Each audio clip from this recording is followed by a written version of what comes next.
Hello everybody, this is Sam with Sam Martin Performance Saddle Fitting and Mad Tech. Today I'm going to show you what to do with your back tracing once you either complete it yourself or get it from your saddle fitter. So what we're going to need to start off is a printout of the actual back tracing, some tape, and some scissors if you're using tape that doesn't have a self-tear serrated edge. Okay, so the first thing that you're going to do is you will print your back tracing out on two regular 8.5 by 11 sheets of paper. They should be labeled left and right, and you will match them up with the lines in the middle. Now, some printers, depending on how it's scanned in, you may have a small gap like we have here where the edge of the printing, it doesn't print to the very edge of the page. You want to make sure that your lines line up perfectly though. So it doesn't matter if your lines come together like this. What matters is that the actual angle and flow of the line matches. Okay, so once you have your angles lined up and your left is on the left and your right is on the right, you will take your tape. Make sure that you use clear tape, which seems silly that I should have to say that because you need to see through it so you can see the lines. So you're going to take your clear tape, pull a good amount of it. Now, you have to be careful when you stick this down on the paper that you stick it quickly so that the static electricity doesn't grab and shift the pages, okay? So what I like to do is I like to stick my tape to the solid surface that I'm working off of and then very quickly run my hand down the center line of the page. So I'm going to actually do it from the top so you can see a little bit better. But very quickly, you are going to lay your tape down and squish it. This will keep the pages from separating. It'll keep your tape from crinkling. And even though our tape is not in a straight line, it is still connected all the way down the pages. Then you will peel your tracing up and you can fold the tape on a clean edge onto the back side of your tracing. Okay, now, what does this mean now that we have it and it's put together? T8 is the 8th thoracic vertebrae measurement, so this comes off of about 2 inches or 3 fingers, my fingers anyway. You might want to measure across your fingers because I have small hands and skinny fingers. This is the measurement behind the scapula where your tree points or the front of the bars of your saddle will sit. T8 also determines the width of your saddle. T10 is a measurement about 2 inches behind T8. This is the 10th thoracic vertebrae, and this measurement here determines the shape of your tree. And then T18, which is the 18th thoracic vertebrae, which determines the length of your saddle, because this is where the last rib connects to the spine, and your saddle panels cannot, or tree bars, if you're Western, cannot go past this T18 line. This particular tracing also has a withers line that we can see here, and that just shows us the height of the withers and if the horse has any significant dip in its back. So what are we going to do with this? So many people cut these apart and take them into the tack store to look for a used saddle. And I'm going to show you how to properly use this for that purpose, because that is where the most mistakes happen as to how we're using this to line it up with saddles to show what size saddle we need or what might fit the horse correctly. I'm not a huge fan of doing back tracings just because they get used so improperly all the time, but if you don't have access to a saddle fitter, it can be a useful tool if used correctly. So the first thing that you're going to do now that you have this all taped together in one piece is you're going to cut out T8 and T10. Have some cardboard ready. We're going to attach these to the cardboard so that it gives it some stability and the paper's not just flopping around, okay? So we're going to cut T8. You want to make sure when you cut this that you cut above the lines where they're measured, okay?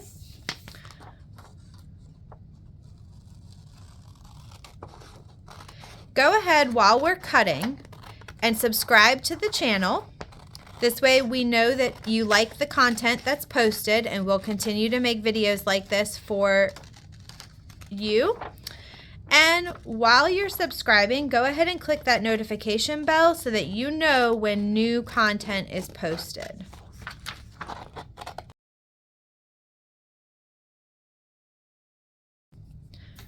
For the next part, you can do this 2 different ways. We're going to move T10 for a minute and just work with T8. So here I have a piece of cardboard. It's just a box flap that I cut off. Be careful using sharp objects. So we are going to attach this to the cardboard. Now, you can do this, again, 2 different ways. Some people will just glue the template right down on the cardboard and then cut around the top. Some people will trace the line and then cut the tracing. I prefer to glue it straight down because there is less risk that I'm going to make a mistake tracing, okay? I'm just using regular like white Elmer school glue. It doesn't have to be perfect because this is only going to be used against some saddles at the tack store.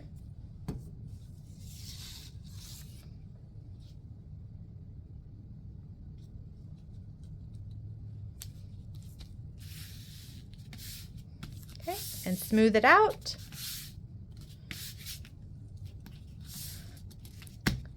Once it dries, you can cut the cardboard around it, just as we cut this out from the paper that printed. You may use scissors or a box cutter, any kind of sharp object. Again, just be very careful with the sharp objects not to cut yourself. And we will do the exact same thing with T10.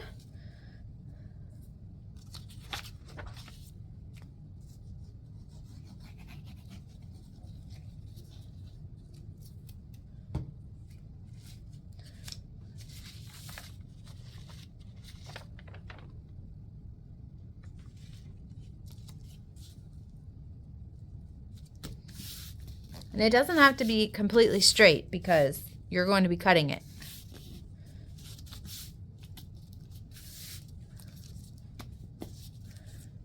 Okay, so there's your T10. Now, I'm going to go ahead and cut these out, and then we're going to look at them in some saddles so that you can see how to properly use them. Okay, so now that you have your cardboard cutouts, and you go into your tack store, how do you use these? Well, the first thing you're going to do is you're going to take your T8 and you're going to place it up underneath in the gullet channel of the saddles that you're looking at. Now, the most common mistake that we see with these is people go like this. And they say, oh, well, that looks pretty good. Except this is not where this measurement was taken. The T8 measurement was taken behind the scapula where the tree points are supposed to sit and make contact. So you need to make sure that you place your template where those tree points on that saddle are.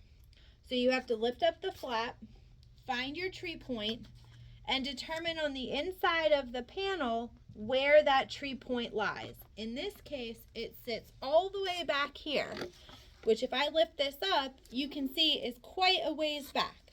So that is where your template needs to go. Okay? So you can push your template all the way up in there. Now, what you need to determine, the bottom part of your flap is soft, so it will go around body parts and things like that. But is the angle correct for your horse?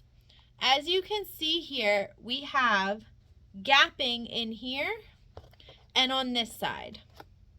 We can also lift up the flap and see that the tree point does sort of follow a little bit on this line. And again, this tool is used only as an estimate. If you go into the tack store and this looks good, you could take it home and all bets are off because the horse is moving and depending on your cutting skills and all that. But I would say that this would be a reasonable estimate of a saddle that you could test ride to see if it would in fact fit the actual horse itself. Then we have our T10 measurement. Now T10 was taken from about 2 inches back off of T8. So again, you have to find the tree point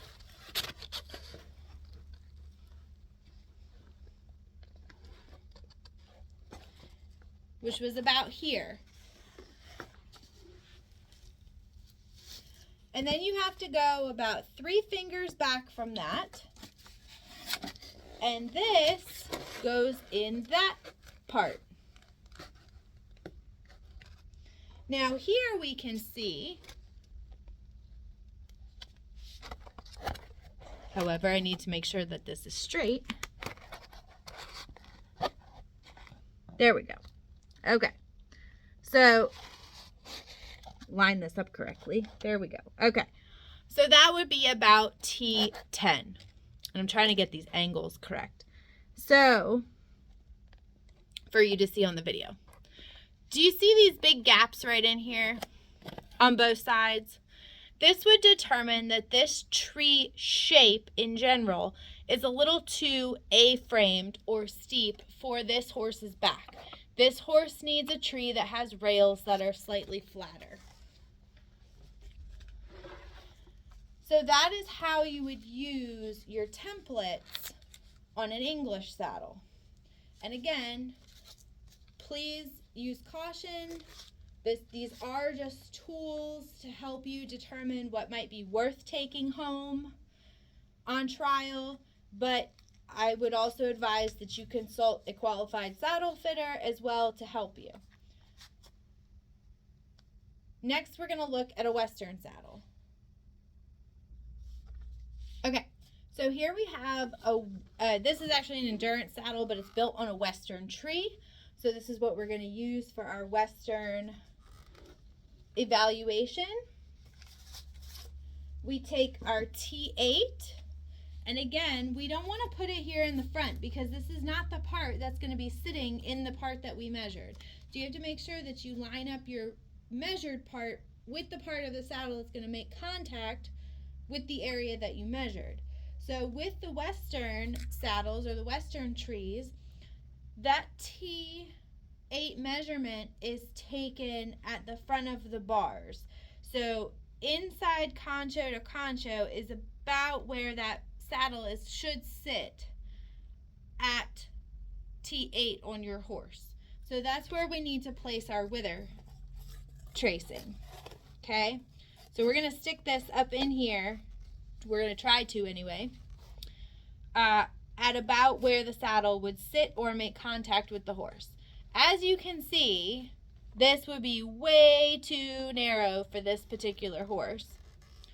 But that just shows you where you need to place your tracing, okay? Same thing with your T10. You would need to go to T8, go about 3 inches back, place that in there, and you can see we can't even get it in there. It's so tight. So again, this tree would be way too steep for this horse, but you can see where you need to place it.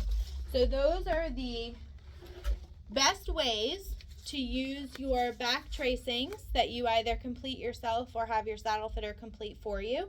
The correct way to use them to determine the best angle, tree angle for your horse before you start taking trees on, or saddles on trial rather. All right.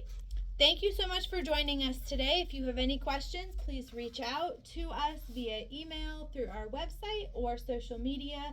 We are on Instagram, Facebook, and Twitter. Thanks so much, and ride safe.